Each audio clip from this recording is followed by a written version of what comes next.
Welcome to my channel. So happy that you can be here today to join me while I talk about absolute nonsense. Today, the topic of discussion is Cinderella.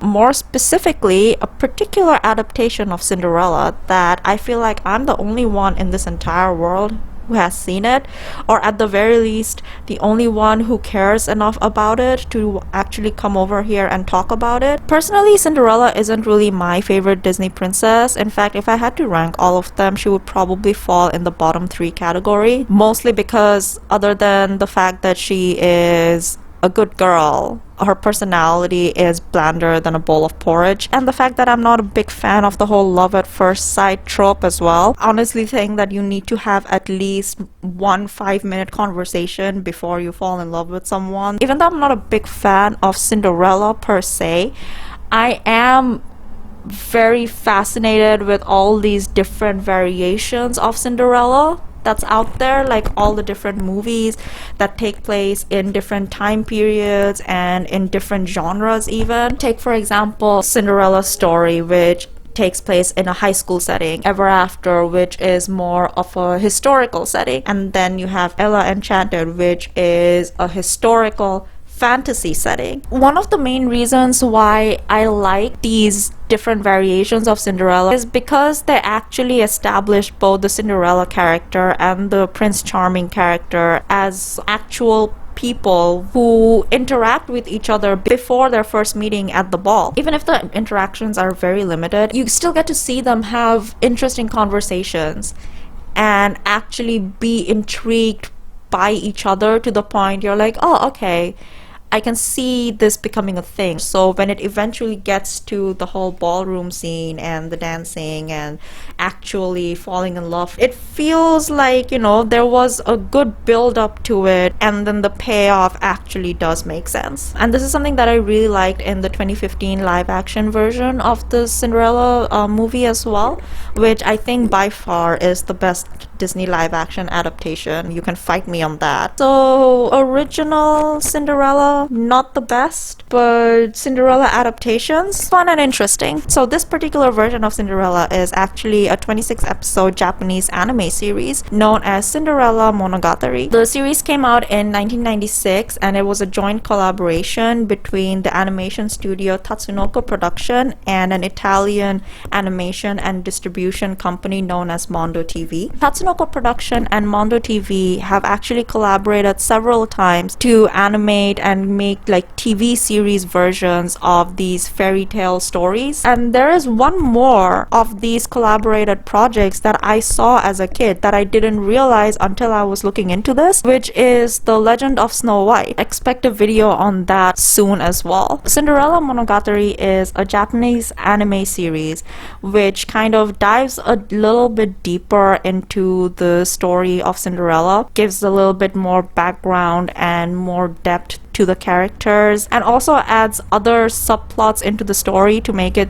a little bit more interesting than just a simple rags to riches story. In this version, Cinderella is still a poor girl who gets bullied by her evil stepmother and stepsisters, and they tend to make her do all these like household chores, and they are very verbally mean to her all the time. So they live in the outskirts of this kingdom known as Emerald Kingdom, and Cinderella always accompanies her step family into the town center whenever they go shopping to like carry their bags and stuff, or she gets sent to do like different errands into town. While she's there, she always sort of like keeps bumping into this one boy who we eventually come to find out is the prince of Emerald Kingdom, Prince Charles. He's always like sneaking out of the castle because he's really bored with the princely life. Like all he enjoys doing is sword fighting, so he sneaks out of the castle all the time dressed up as like a common page boy. Initially, they don't really have a very good interaction because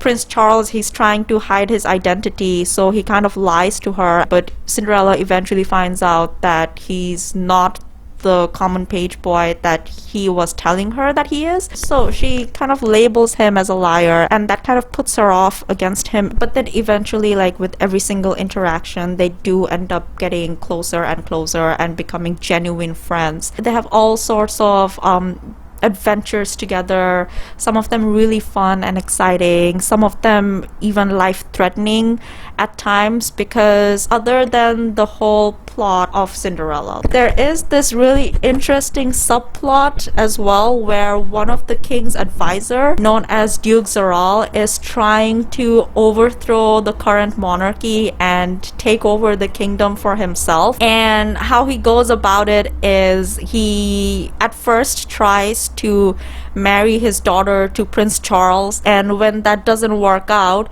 he just straight up goes into attempting to murder him. So Prince Charles always finds himself in this like sort of life-threatening situations, and because, you know, Cinderella's the main character in this story, she and Prince Charles kind of always end up together, which is a very interesting addition to the mundane story of Cinderella as well. So I enjoyed like a lot of things in the series when I was a kid. The sense of adventure, the romantic aspect. I don't even remember how many times I've seen reruns of this show. And this was the very first version of Cinderella that I saw outside of the Disney movie, where I could see Cinderella and the prince actually getting to know each other and falling in love, which is why I love this series like even more. I was here for it. It's by no means targeted towards an adult audience, which doesn't necessarily mean that you can't enjoy it if you're a grown-up watching this, but there's a lot of things about this show that I overlooked or didn't really notice when I was watching it as a kid. Very minor details most of the time,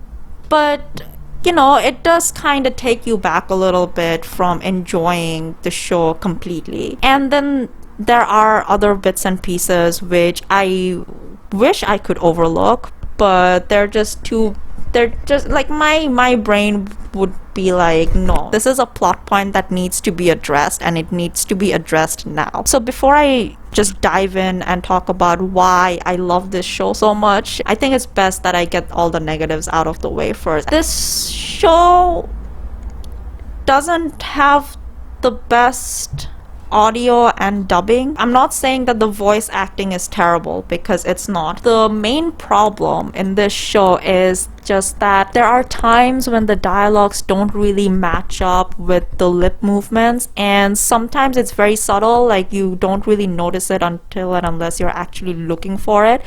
But other times it's very blatantly obvious. Originally, this show was dubbed in Japanese, and there are at least like 10 different dubbed versions. Just on YouTube alone, I could find an English version, Italian, French, German, Russian, Turkish, Arabic, the Hindi version as well. So that's like at least 8 different translated versions. A lot of things can get lost in translation. Dialogues which might have been longer in the original dubbed version that matches the lip movements and the lip syncing perfectly probably got shorter when it was translated to a different language, and when it was dubbed over, it just doesn't match quite as perfectly as I would like it to. That's a very minor detail that can be overlooked, but if you're looking out for it to bother you, it will bother you. And another thing is that the series starts off very clunky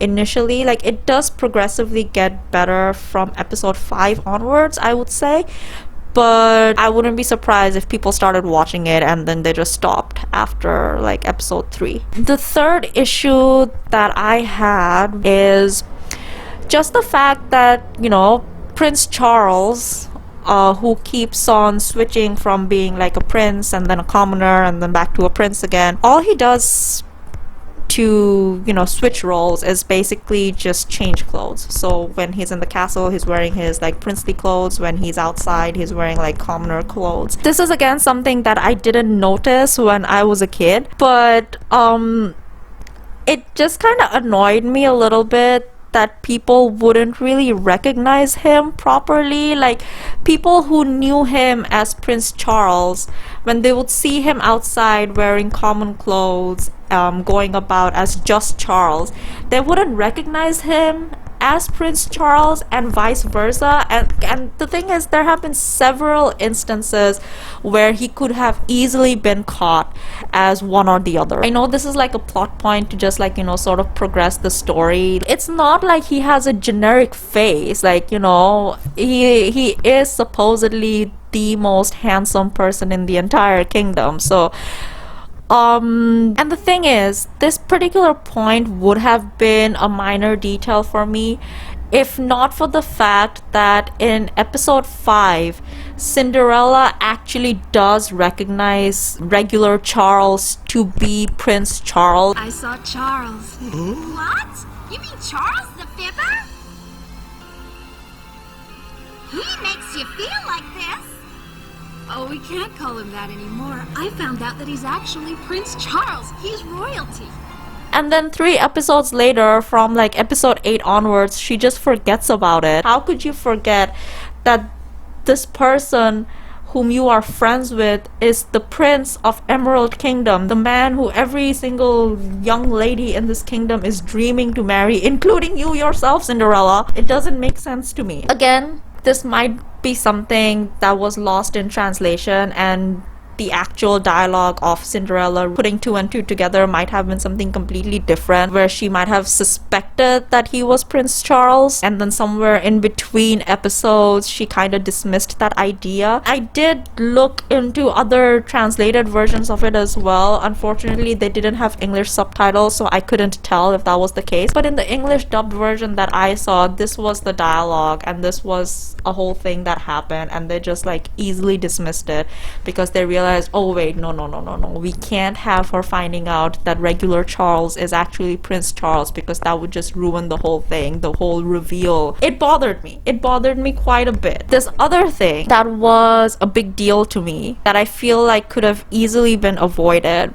is Cinderella in this version is not an orphan. Her mom's dead, but her dad is very much alive. He actually goes off on this really long business trip to some other kingdom or to some other town, and it's during this period of his absence that her stepmother and her stepsisters decide to be mean bullies to her. Logically speaking, step family, what are you doing and why are you doing it? Her dad is eventually gonna come back into your lives anyways. Like, it doesn't matter if it's after a few months or even after a few years. If Cinderella actually decides to like snitch on you guys, how are you guys gonna get out of this? Because there is no excuse for everything that you've been doing to her. And even if Cinderella's not the one who snitches, there are people around her, like their carriage driver guy who's always there and who's seeing like firsthand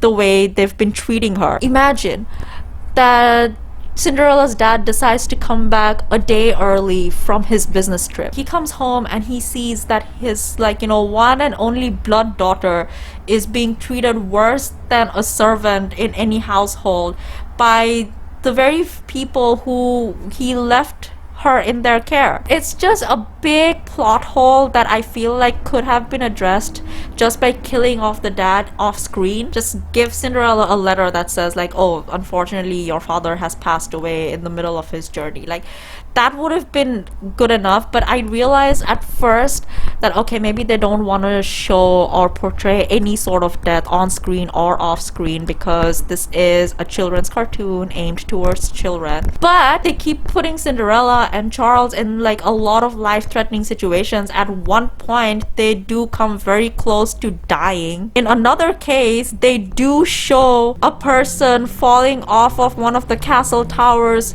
to his eventual death. So it's not like showing an off-screen death or like these life-threatening situations is an issue. I don't understand why you couldn't just have killed off Cinderella's dad and made her into an orphan like any other versions of Cinderella did. From a storytelling standpoint, in trying to like understand Cinderella's circumstances and everything, like how she eventually got to this point where she can't really turn to anyone for help because there is essentially no one in her life who can help her. Like, she's stuck in this situation, like there's nowhere she can go, there's no one she can turn to. That's the whole point of, like, you know, turning her into an orphan. Her stepfamily can be as mean to her and bully her as much as possible because she is stuck in this situation right now. The fact that, like, you know, she has a dad and someone to fall back on and actually, like, you know, complain to when he comes back. I don't really understand the step families.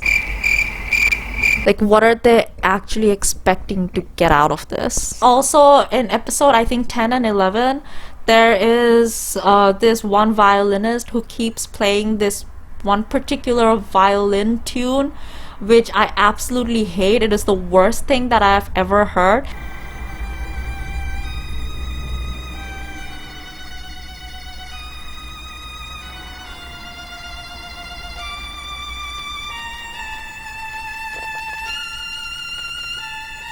So let's move on to things that actually made me enjoy the series. Like I said, this is another retelling of the typical Cinderella story with this added subplot of a betrayer guy trying to overtake the kingdom. Other than the whole adventurous aspect of it, I did really enjoy the characters for who they were. Cinderella, even though she's still pretty bland, like there's not much to her personality other than the fact that, like, you know, she's a kind-hearted, generous girl who always looks out to help everyone who's in need and, like, perseveres through all the relentless bullying that her stepfamily is putting her through. She's got her moments where you can see that she's willing to put her life in danger for other people. She's also quite brave and adventurous. All these situations that she gets into with Charles, she never really loses her cool, so she's, like, really level-headed and calm during times of danger. Cinderella, not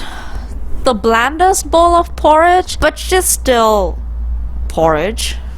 Like, maybe with like a little bit of lemon zest added to it. And then we have the Evil Stepmother and Evil Stepsisters. I don't really understand what they're looking to get out of being so mean to Cinderella, but I can kind of understand where their motivations come from just because of how their personalities are, especially the Stepsisters. Now, if you thought that the Stepsisters in the original Disney movie or any of the other movies were annoying, then you haven't met Catherine and Jean. Just the most annoying, obnoxious, vain, dim-witted versions of the stepsisters that has ever been presented in a Cinderella story. Throughout the entire series, you can tell, like, you know, how vain they are because they're always, like, talking about, you know, entering, like, all these sorts of, like, beauty pageants and always comparing even between each other, like, who's the one that's more beautiful, and, like, you know, hating on other people if they end up winning a competition over them, just, like, being, like, regular mean girls. So I kind of understand why they dislike Cinderella as much, because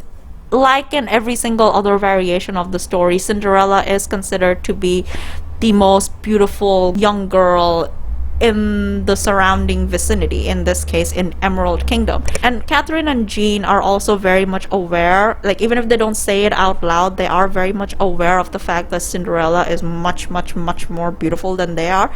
So I feel like a lot of their motivation to be, you know, just absolute bitches to her stems from jealousy, which is something I can get behind. It shows that, you know, they have a lot more depth to them than a lot of the other versions of them do. Kudos to both their voice actors. I have never wanted to slit someone's vocal cords as much as I wanted to slit theirs. As for the Evil Stepmother, she is, I believe, motivated by greed. She just wants to be associated in the upperest of upper class. She wants her daughters to get married to the prince so that she can live that high class life. Next up amongst major characters, we have my favorite, Prince Charles. Prince Charles is, in my opinion, the most well-rounded character out of everyone in this series, because there is that whole subplot of Duke Zeral trying to overthrow the kingdom and actually assassinate the prince. You get to see him grow from being just a regular prince who's bored of his high-class castle life to someone who can actually show actual leadership skills to prove that he does have what it takes to run an entire kingdom. I think he had the most growth in the entire series, other than Misha. And then, there's the fact that he sneaks out of the castle a lot of the times and just mingles with the common folk. That goes to show he doesn't really care much about people's social standing. He's also very caring and loyal, not just to Cinderella, but anyone else whom he ends up becoming friendly with. Because he's like that, you sort of kind of tend to forget at times that he is the prince of this kingdom and not just a regular person.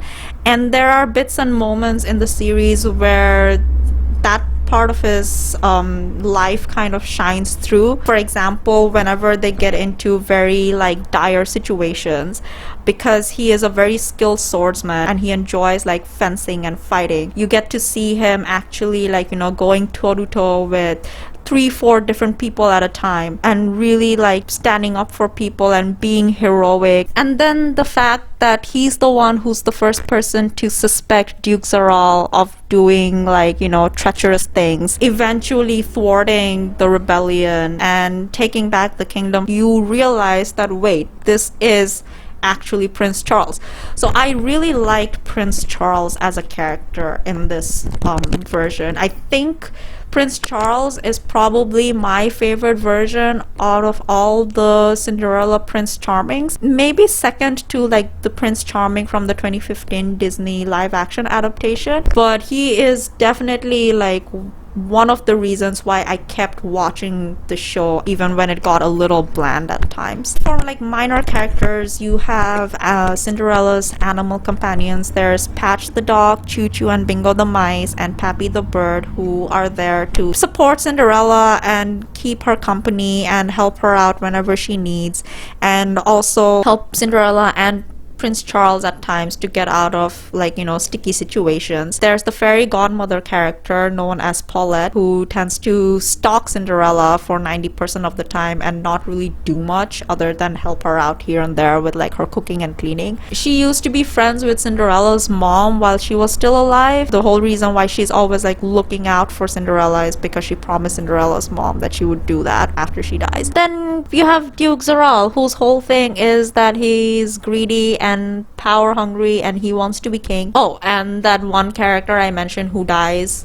after falling off of the tower, it's him. He's the one who gets killed, Gaston style. Still salty about them not killing off Cinderella's dad. Why are you still alive? Cinderella Monogatari is one of those series that left such a huge impression on me as a kid that even though it's been more than 15 years that I've seen it, I still ended up enjoying it more than I thought that I would. Yeah, the whole nostalgia factor did play into it quite a bit, because I did go into it with the mindset that, okay, this is a children's cartoon show. I might not like it as much as I did as a kid. In fact, I might just do a whole 180 and realize that, hey, maybe this show wasn't really as great as I remember it to be. But no, it was still pretty fun. It was still pretty enjoyable. Other than those little minor hiccups and minor details, I'm glad that the whole thing is up on YouTube in 10 different languages, which is why I was a bit, I don't know, surprised. I'm one of those people who, if I've seen something or read something, I always want to sort of have other people to talk about it as well, no matter how silly or ridiculous it is. So when I went onto YouTube and I saw I thought, well, I'm here, right? Might as well. I'm so glad I thought of this kunai mic thing, because I feel like my hands have something to do. I felt so uncomfortable not being able to do anything. This was much better. I felt like I was much less fidgety than when I normally make videos. Thank you so much for sticking around and for watching till the end. I'm really happy and I really appreciate you being here. So I'll see you guys next time. Bye!